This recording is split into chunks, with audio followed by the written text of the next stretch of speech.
Alrighty, welcome back everyone. We just did my mock draft for the first round tonight. Definitely a little bit all over the place, but I did the best I could for sure. But now we're at to a hot take Thursday, and it's all about the quarterbacks in this draft. I do think all four of the quarterbacks that are going to be taken in the top five, the way that I predicted at least, I do think will be long term starters in the NFL. And I kind of have different reasons for why I think each of them will be. So I'll roll through all of them and kind of give you an idea of what I think the future holds for all these quarterbacks. But let's start up top. Let's start with Caleb Williams, and we'll work our way down to J.J. McCarthy. But Caleb Williams definitely has some things that need to be polished. I don't think there's any question about that. A very, very talented kid that can do a ton of remarkable things on the football field, but there are instances where he gets himself into a little bit more trouble than he should be, or has kind of struggled a little bit reading kind of disguised coverages at times. But the talent, the ability, the athletic ability is just off the charts, and I think we've all seen that throughout his college career. I think he's going to be a very, very scrutinized quarterback. That's already happened, obviously, before the draft has started, but when he gets on the field, I think he's going to be that same thing. Over the past couple of years, Justin Fields has been one of the biggest most highly scrutinized quarterbacks in the entire NFL because of all the inconsistencies and because of some of the games where he was absolutely brilliant and then the next game being very, very flat. And I think that's something that you might see a little bit with Caleb Williams. Now, the huge difference in that will be Caleb Williams has much more ability right now throwing the ball than Justin Fields did, coming into the NFL. So I think there is that ability where it's not just going to be plays with his legs, or it's not just going to be remarkable plays where he's running downfield, because while those are very cool to watch and Justin Fields is just remarkable with his legs, there is that idea, well, when are you going to take that step forward as a passer? And I think that's something that Caleb Williams will at least show enough of throughout his first couple of years, where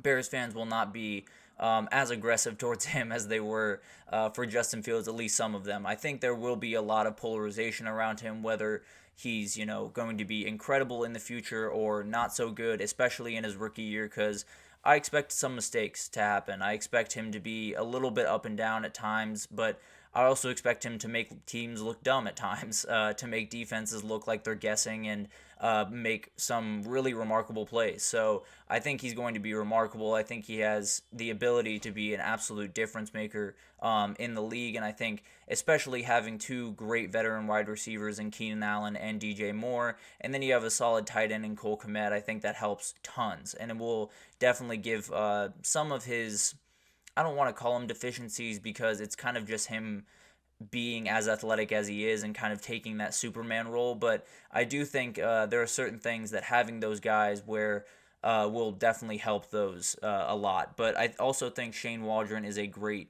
fit for this kid. I think him having worked with Geno Smith, who was this ultimate pocket quarterback, ultimate, stand in there and deliver type guy, I think will really help Caleb in his future and definitely create him into the player that he can be, which is an all-pro talent, one of the best players in the entire league, and possibly a couple MVPs in his future. So I think Caleb Williams will be a very interesting topic in this upcoming season, but I think he'll slowly become that incredible player that we've seen for so many years, and will be a starter for the Bears for quite some time, and finally give them the quarterback play that they've waited just so long for. But let's move to the Commanders and talk a little bit about Jaden Daniels. Jaden Daniels' big trait that jumps off the page is his ability to extend plays, obviously, and throw downfield. That is a huge thing that he does remarkably well, and I think both of those play into what the Commanders will kind of need out of at least their rookie quarterback. Their O-line is not necessarily their best asset, well, although it's, not necessarily terrible, but they're going to need some help there. They might even trade up back into the first round to get an offensive tackle if they can, but having someone that can, get out of the pocket if, trouble arises, and then having someone like Terry McLaurin, who is the best ball tracker in the NFL, if you were to ask me, to catch all those deep balls that Jaden Daniels will probably inevitably throw at some point, I think is a huge asset for him. Obviously, this team has a number of different ways to build out, but I do think Jaden Daniels has the ability to kind of those deficiencies that we talked about on the offensive line, they just won't look as bad with Jaden Daniels on the field because of his ability to extend plays. Now the worry is the second you leave that pocket, you can get hit really, really hard, and Jaden Daniels gets himself into that situation quite a bit. So I think there will be some progression that needs to be made in kind of the mundane parts of the game where, protecting your body, not trying to be that Superman type player that we talked about with Caleb Williams. Feel like a lot of these quarterbacks in this class are kind of have that Superman type mentality. In fact, Drake May, we'll talk about here in a second, I think has that same exact problem. But I think all of these guys are going to different situations that might help them kind of get away from that a little bit more, which is a huge, huge thing for them. But I also think Cliff Kingsbury and Jaden Daniels is a very, very good fit. I think having someone like Cliff Kingsbury, where he dealt with someone who likes to be Superman, and Caleb Williams at USC, he has been a great offensive coordinator in the past, and a lot of the guys that he has, been the coordinator for had some traits like Jaden Daniels. So I think this will be great for Jaden Daniels. I think Cliff will be able to kind of highlight what makes him special, and Jaden Daniels is definitely not going to be the guy that doesn't work out because of lack of trying or lack of work, because the dude is going to be the first one to show up, the last one to leave, and do everything the right way. So I have full faith in him to reach that potential that I don't think he's quite hit yet. I think he still has room to grow, and I think it's going to be remarkable to see what he can possibly pull off. But I expect him to be in Washington for quite some time and possibly become the player that a lot of Commanders fans were really hoping that RG3 would end up being, but injuries got in the way of that. Hopefully that doesn't happen to Jaden Daniels. I do think he is going to be a very, very special quarterback at the next level. But let's move on to Drake May and J.J. McCarthy, who are kind of the two that people are a little bit more wary of, it seems. But let's start with Drake May. Drake May, in my opinion, is not ready to be an NFL starter right away. And it's something that you've heard a lot around different circles where you talk to GMs and you talk to coaches. It doesn't seem like he's quite there yet. Now, they do have Jacoby Brissett in that locker room, and while you don't necessarily love the idea of him being your starter while you have a rookie quarterback who you just drafted number 3 overall sitting on the bench, I think it could be the best thing for Drake May. He does have that same thing that we were talking about, that Superman try to make the play that might not be there type of thing, but I do think there is an ability there that can be tapped into if you don't throw him to the wolves. I think if you throw him into the fire and put him into games right away, I think it could really hurt his development, it could really hurt his confidence, and I'm a big proponent that confidence in this game, especially at quarterback, is probably the most important thing. So I definitely am a little bit worried that if he does get drafted by the Patriots, he will get thrown into the fire, but hopefully that doesn't happen. And hopefully he's able to kind of develop under Jacoby Brissett and become the player that he's capable of being, because I genuinely think he could be one of the best quarterbacks in the entire league. I think he could be the best quarterback to come out of this draft. I just think he's a little bit further away from that product than the other guys in this group. So I think he's one of those dudes that remarkable arm talent, is built like an NFL quarterback right now, can do a ton of remarkable things with the football in his hands, but there is that worry, are you going to get yourself into trouble? And I think some of that had to do with the O-line that he was working behind at UNC, because it was not necessarily the strongest thing in the world. And I think anyone that watched UNC understood that, and there were some plays that you wish wouldn't happen if you were a UNC fan or if you were a scout watching him, but I think some of that was circumstantial more than anything else. So if you go to the Patriots and they can give you protection and they can let you develop for a year or two under Jacoby Brissett or whoever else is there at quarterback, I think it gives him the chance to work on some of the issues that he has and hit the ground running once he jumps in, whether it's year 2 or year 3. I think he has the ability to jump in and be a big-time player right away.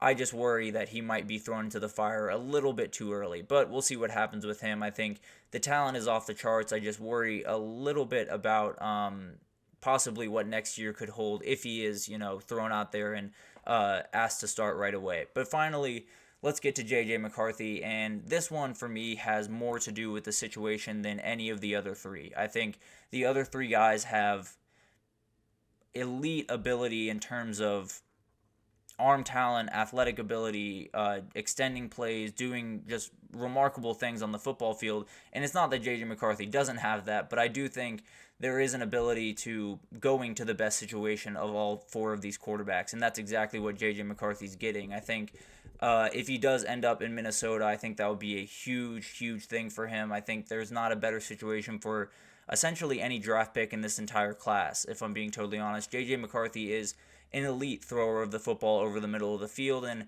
that's where Kevin O'Connell does his work. That's where he writes up a lot of his plays. You have T.J. Hawkinson on that offense. You have Justin Jefferson, the best wide receiver in the league. Jordan Addison is developing into a remarkable player for them at wide receiver as well. So I think J.J. McCarthy is one of those guys where you look at him for so long and you say he was just a piece of a bigger system at Michigan. He was just a guy that was, putting the ball where it needed to be and wasn't doing it very often. Can he be the guy that leads a team? And funnily enough, I don't know if he has to be as aggressively as some people might think. I think there is this, if he's not drafted to the Vikings, some of this does change pretty drastically, to be totally honest with you. But I do think there is a benefit for him going to Minnesota and being around Kevin O'Connell and having all of these things in place, because a lot of it would look like what Michigan does, and not necessarily in the way that they go about business offensively, but just not asking him to do too much and putting him in the right situations down after down, especially in passing downs,